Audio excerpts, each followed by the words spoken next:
तो पवन जी, आगे आपसे सवाल और है कि वर्तमान समय में 90% हिंदू समाज श्री राम जी की, श्री कृष्ण जी की या ब्रह्मा विष्णु महेश जी को इष्ट मानकर भक्ति साधना कर रहे हैं, तो क्या ये भी गलत है?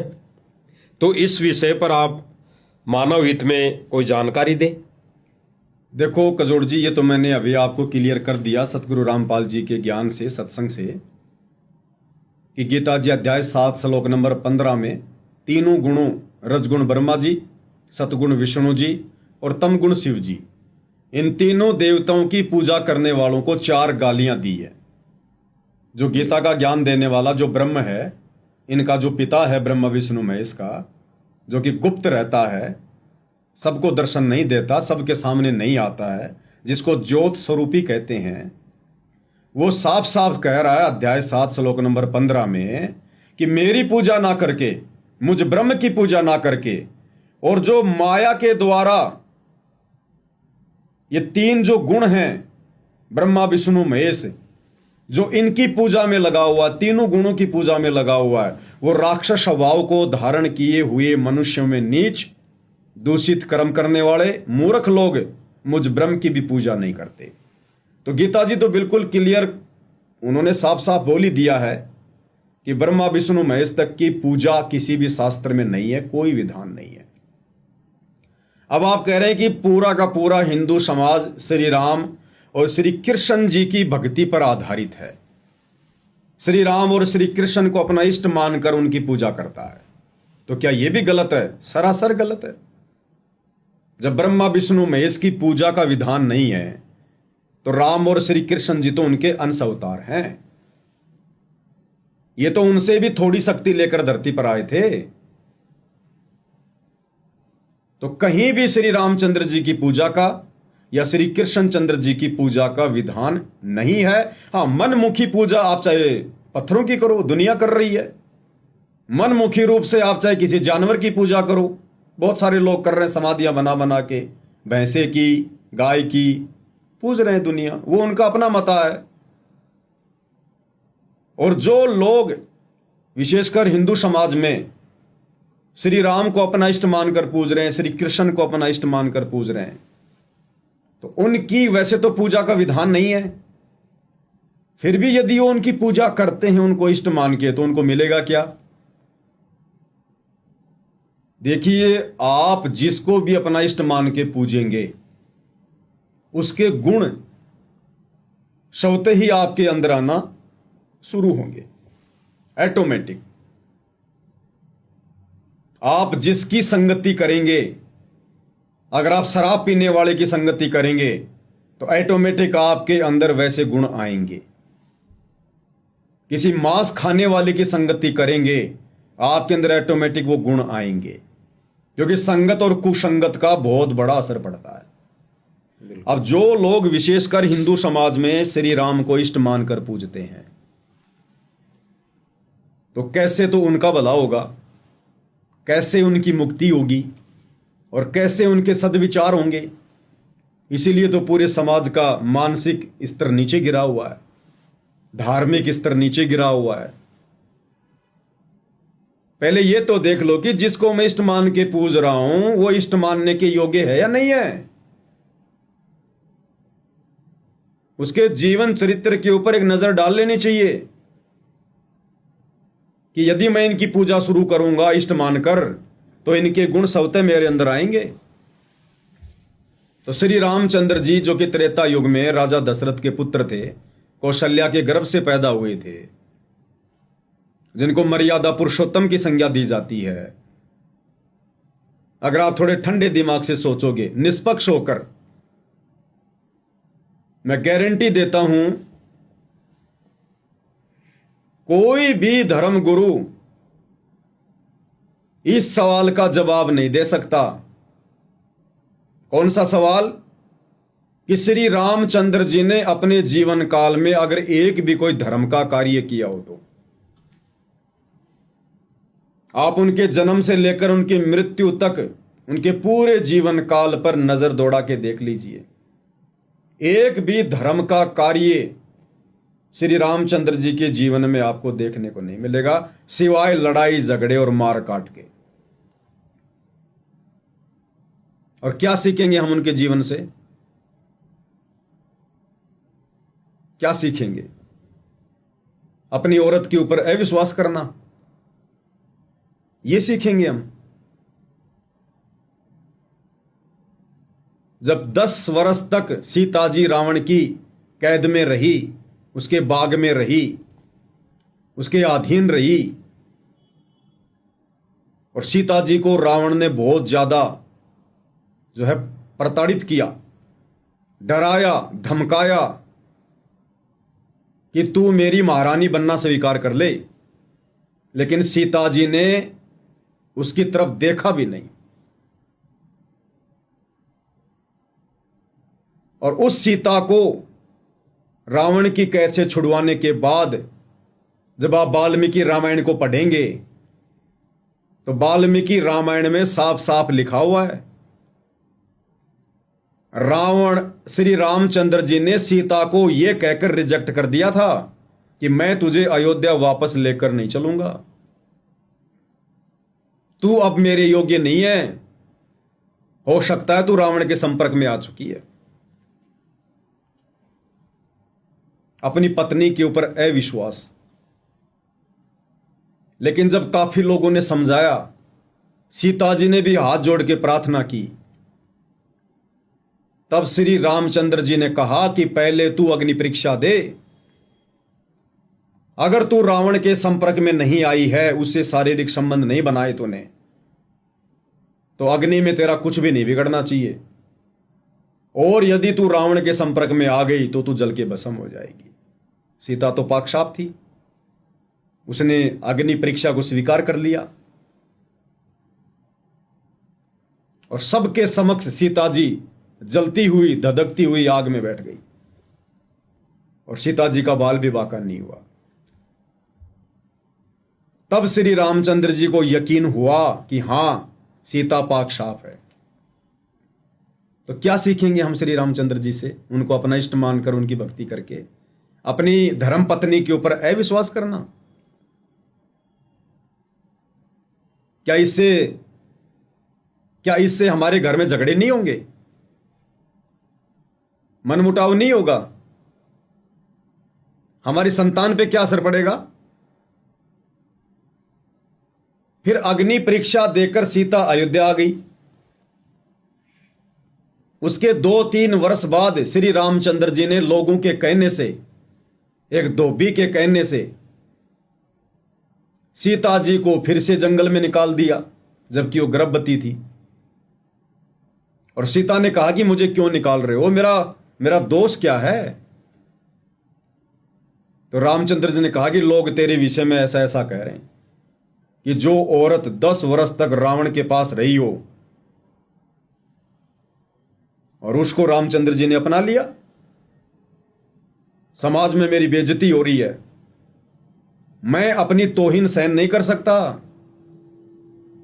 सीता ने कहा कि आपकी आंखों के सामने मैंने अग्नि परीक्षा दी थी, तो मेरे ऊपर विश्वास करोगे या लोगों पे विश्वास करोगे? तो जो श्री राम अपनी धर्म पत्नी पर विश्वास ना करके और आम जनता पर विश्वास कर रहा है, और अपनी धर्म पत्नी को जो गर्भवती थी और उसको अयोध्या से बाहर निकाल दिया, आप उस श्री रामचंद्र जी को इष्ट मान के पूजोगे, आपके अंदर क्या गुण आएंगे? आपका जीवन कभी सुखी हो सकता है? अंत में श्री रामचंद्र जी अपने ही उन पुत्रों से लव और कुश से युद्ध कर रहा है, लड़ाई कर रहा है। क्या गुण आएंगे आपके अंदर रामचंद्र जी के? फिर काहे के इष्ट, काहे के भगवान? जिस श्री रामचंद्र को यह नहीं पता कि मैं जिससे लड़ाई करने जा रहा हूं वो मेरे बेटे हैं, हम उनको अंतर्यामी मान रहे हैं, उनको भगवान मान रहे हैं, परमात्मा मान के पूज रहे हैं, इष्ट मान के पूज रहे हैं। इष्ट होती है सर्वश्रेष्ठ शक्ति। तो क्या गुण आएंगे हमारे अंदर? फिर द्वापर में लोग, जब श्री कृष्ण जी आए फिर उनको अपना इष्ट मान के पूजने लगे। और वर्तमान में तो श्री राम से ज्यादा श्री कृष्ण जी की पूजा होती है। अब श्री कृष्ण जी के पुजारियों की तो हालत खराब है, क्योंकि जिसको इष्ट मान के पूजोगे उसके गुण ऑटोमेटिक आपके अंदर आएंगे। क्या श्री कृष्ण जी इष्ट मानकर पूजा करने योग्य हैं? नदी में गोपियां नहा रही हैं, स्नान कर रही हैं, उनके वस्त्र वहां से उठाकर श्री कृष्ण जी पेड़ पर चढ़ जाते हैं। गोपियां कहती हैं हमारे वस्त्र दो, हमारे वस्त्र दो, हम नंगी हैं, हमें लाज आ रही है, हम बाहर कैसे आए।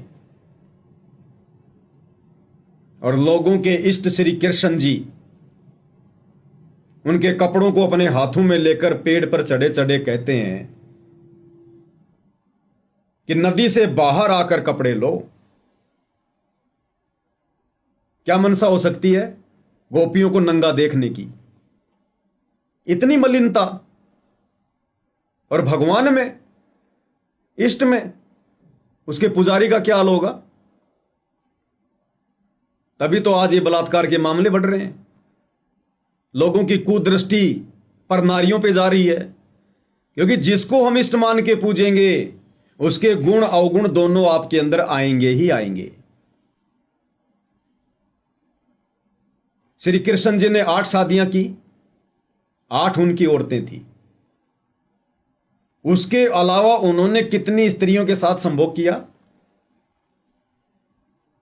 एक राजा से युद्ध में 16,000 कुछ औरतें जीत कर लाए, उन सबके साथ उन्होंने संभोग किया। गोपियों के साथ उन्होंने संभोग किया। कुब्जा का वो कुब्ज ठीक करके उसके साथ में उन्होंने मिलन किया। ये भगवान के लक्षण है। ये क्या भगवान भी इतना काम वासना में प्रेरित होता है? क्या भगवान भी कामी होता है? अरे लोग तो भगवान की साधना इसलिए करते हैं कि हमारे 5 विकार, काम, क्रोध, लोभ, मोह, अहंकार, ये हमसे दूर हों, जो भक्ति में बाधक हैं, जीव को स्थिर नहीं होने देते, उसकी बुद्धि को विचलित रखते हैं। और जिसकी हम इष्ट मानकर साधना कर रहे हो खुद ही कामी है, खुद ही वो क्रोधी है। कितने लड़ाई झगड़े किए होंगे, कितने युद्ध किए होंगे, तो हमारे अंदर क्या गुण आएंगे? क्या इंसान सुखी रह सकता है? क्या परिवार सुखी रह सकता है? तभी तो आज देख लो पूरी दुनिया में आग लगी पड़ी है, घर घर में झगड़े हैं, विषय वासनाओं की बौछार हो रखी है। क्योंकि जिनकी हम पूजा करेंगे उनके गुण हमारे अंदर आएंगे ही आएंगे। अब असल में पूजा करने योग्य इष्ट कौन है?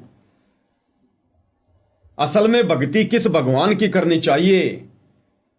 अब इस विषय में केवल सतगुरु रामपाल जी ने आके बताया, वेदों को खोल खोल के बताया,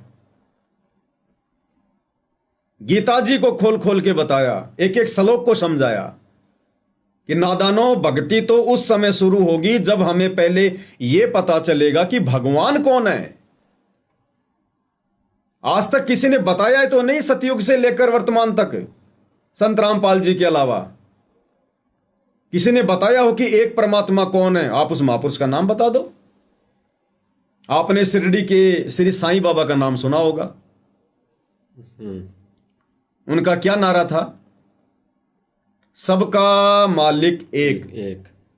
मुंह से बोलते थे सबका मालिक एक, और यूं उंगली करते थे, सबका मालिक एक। क्या उन्होंने अपने जीवन काल में कभी किसी को बताया कि वो सबका मालिक एक कौन है? उसकी क्या भक्ति है? वो कैसे मिलेगा? उनको खुद को नहीं पता था। केवल एक नारा बना रखा था, जैसे वर्तमान में लोगों ने नारा बना रखा, जय श्री राम। पता है ही नहीं जय श्री राम का, मुंह में तो गुटखा भरा है, नारा लगाते समय आधा तो थूक बाहर निकलता है। गाड़ियों के पीछे लिखा लेंगे हिंदू, कट्टर सनातनी। ना हिंदू की परिभाषा का पता, ना सनातन की परिभाषा का पता। उनकी गाड़ी का गेट देखिए आप,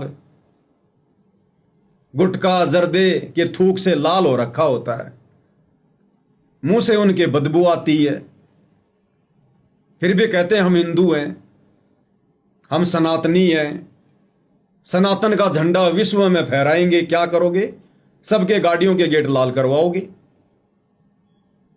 सबको श्री राम की भक्ति पे लगाओगे, श्री कृष्ण की भक्ति पे लगाओगे, घर घर में कामी क्रोधी लालची पैदा करवाओगे, पूरे संसार का बेड़ा गर्क करवाओगे। तो अपने आप को हिंदू कहने वाले, सनातनी कहने वालों से प्रार्थना है, थोड़ा धैर्य से काम लो। हम जानवर थोड़ी हैं जो भैंसे को भैंसा दिख गए तुरंत मारने को दौड़ पड़े, सींग में सींग फंसा दिया। हमें परमात्मा ने मनुष्य जन्म दिया है, हम इंसान हैं, जानवर नहीं हैं। हमारे को परमात्मा ने बुद्धि दी है विशेष, किसी की बातों पर चिंतन मनन करने के लिए, मंथन करने के लिए, सोचने विचारने के लिए। शील, संतोष, विवेक, दया, अक्षमा, ये कुछ परमात्मा ने हमें विशेष बातें दी है। तो लोगों को थोड़ा विचार करना चाहिए कि वास्तव में हम सनातनी है या नहीं है। ये चारों वेद क्यों लिखे गए हैं? मनोरंजन के लिए लिखे गए हैं क्या? ये 18 पुराण क्यों लिखे गए हैं? मनोरंजन के लिए हैं क्या? गीता जी को पढ़ने की सलाह क्यों दी जाती है? गीता का ज्ञान क्यों दिया गया? बच्चों को सुलाने के लिए थोड़ी दिया गया, लोरियां सुनाने के लिए। तो समस्त हिंदू समाज को इस बात पर विचार करना चाहिए, दिमाग को थोड़ा ठंडा रखो। अन्यथा ये 4 दिन का जीवन है, और वैसे आजकल मौत का भरोसा नहीं है। आए दिन तो बसों में आग लग रही है, आए दिन रोड पर एक्सीडेंट हो रहे हैं। सुबह आदमी घर से निकलता है, शाम का पता नहीं ढंग से आएगा नहीं।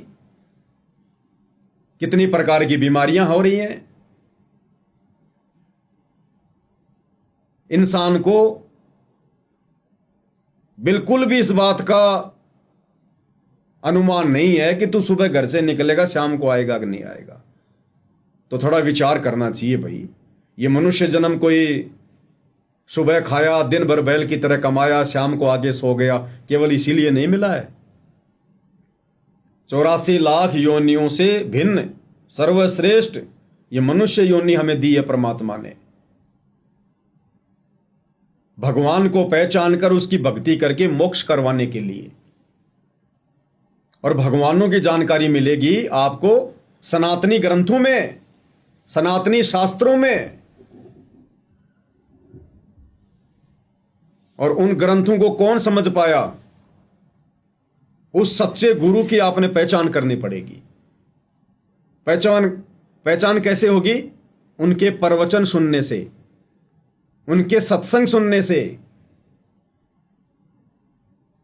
पक्षपात से दूर हटकर निष्पक्ष होकर जब तक आप किसी चीज को नहीं जानना चाहोगे, आप निष्कर्ष पर नहीं पहुंच सकते।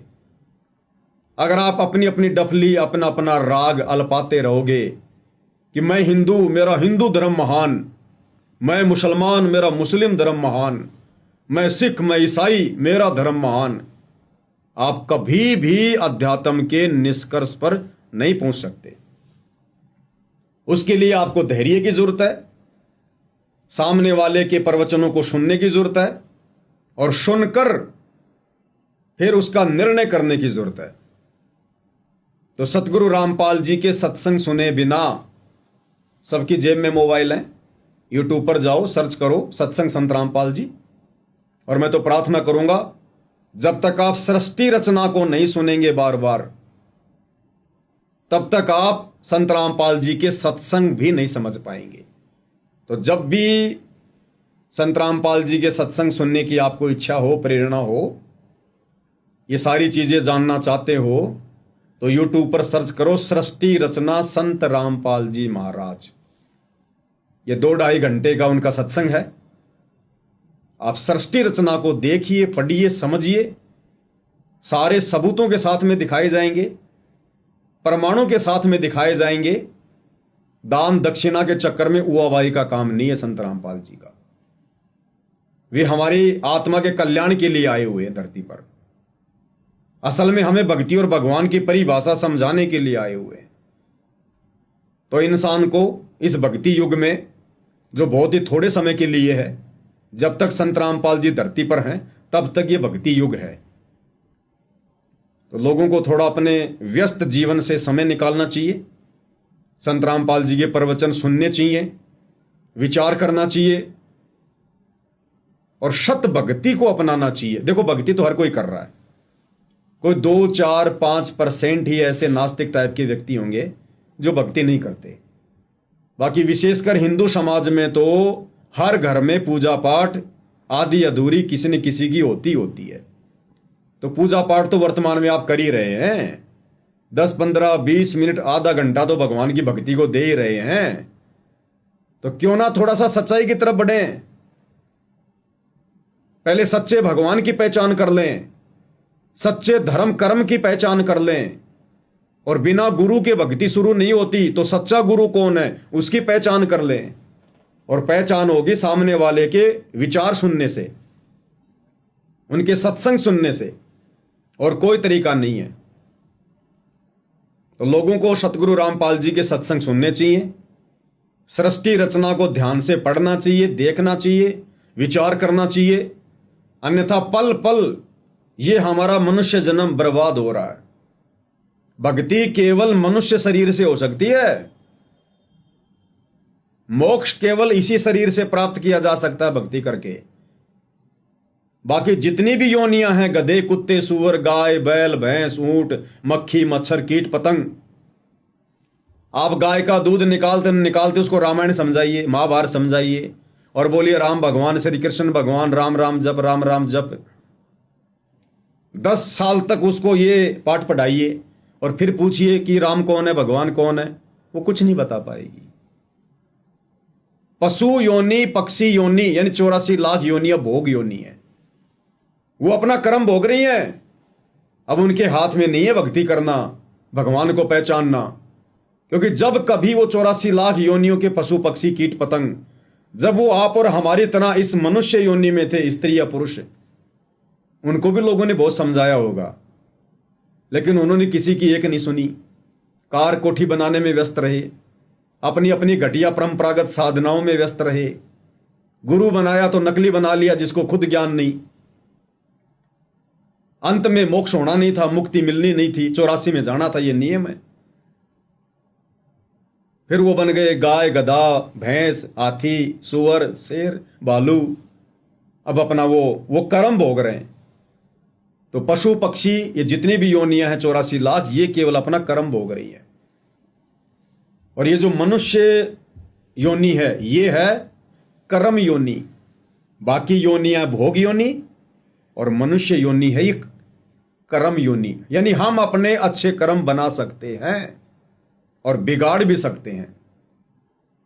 यदि सच्ची भक्ति सच्चे गुरु से नाम लेकर शुरू कर दी, और सच्चा गुरु वर्तमान में पूरी पृथ्वी पर केवल सतगुरु रामपाल जी हैं वर्तमान में।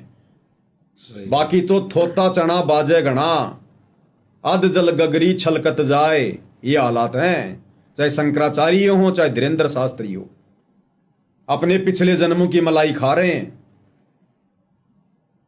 बाकी लेना देना कुछ नहीं है उनके पास में। अंत में ये भी नरक में जाएंगे।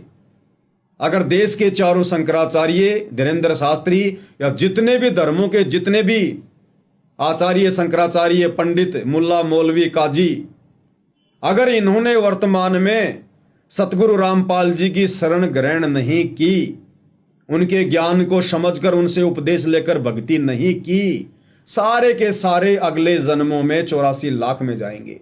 गधे, कुत्ते, सुअर बनकर यहीं भटकते रहेंगे। जब ब्रह्मा, विष्णु, महेश भी अपना समय पूरा करके 84 लाख योनियों में जाते हैं, तो उनके साधकों की भला क्या औकात है। तो सनातन का तो केवल एक नाम है, उसकी परिभाषा से लोग बिल्कुल भी परिचित नहीं है।